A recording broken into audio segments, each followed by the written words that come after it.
Zara recaps presenting the venom. Eddie is a journalist who wants to expose a millionaire scientist, but somehow ends up fighting against aliens who want to destroy the world.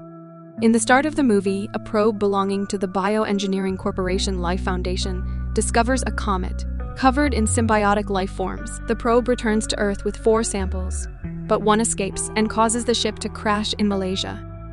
The Life Foundation recovers the other 3 and transports them to their research facility in San Francisco, where they discover that the symbiotes cannot survive without oxygen-breathing hosts, which often fatally reject the symbiosis. Investigative journalist Eddie Brock reads about these human trials in a classified document in the possession of his fiancée, an attorney preparing a lawsuit defense for the Life Foundation. Brock confronts Life Foundation CEO Carlton Drake about the trials, leading to both Brock and Wang losing their jobs. Consequently, Wang ends their relationship. 6 months later, Drake's symbiosis trials are closer to success, though one of his symbiotes dies due to carelessness. Brock is approached by Dara Skirth, one of Drake's scientists, who disagrees with his methods and wants to expose him. She helps Brock break into the research facility to search for evidence, and he learns that an acquaintance of his, a homeless woman named Maria, is one of the test subjects.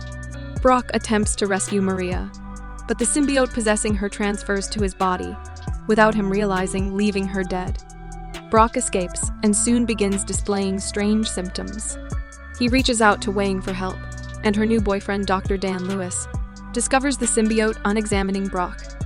Drake exposes Skirth to the remaining captive symbiote, killing both. This leaves the symbiote inside Brock as the only known surviving specimen. Drake sends mercenaries to retrieve the symbiote from Brock, but it manifests around his body as a monstrous creature that fights off the attackers. It later introduces itself to Brock as Venom, and explains that the comet is searching for planets where the symbiotes can possess and devour the inhabitants. Venom offers to spare Brock if he helps the symbiotes achieve their goal, and Brock comes to enjoy the superhuman attributes that the symbiote comes with.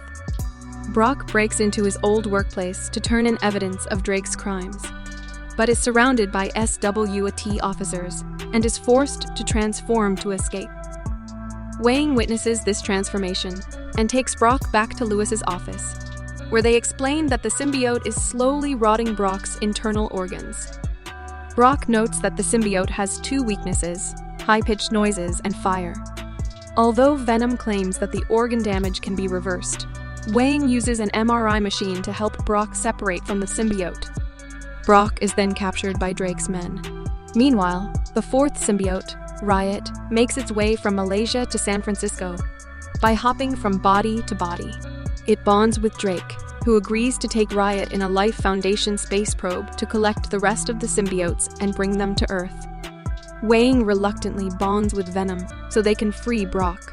When Brock and Venom are bonded again, the latter states that he has been convinced to help protect the Earth from his kind through his interactions with Brock, and the pair attempt to stop Riot and Drake with Wang's help. Venom damages the probe as it takes off, causing it to explode and kill both Riot and Drake. After the incident, Brock returns to journalism, while Wang believes Brock is no longer bonded to Venom after this, and that Venom has also died in the explosion. However, Venom and Brock remain secretly bonded and set out to protect San Francisco by killing criminals. In a mid-credit scene, Brock is invited to interview incarcerated serial killer Cletus Cassidy, who promises carnage when he escapes.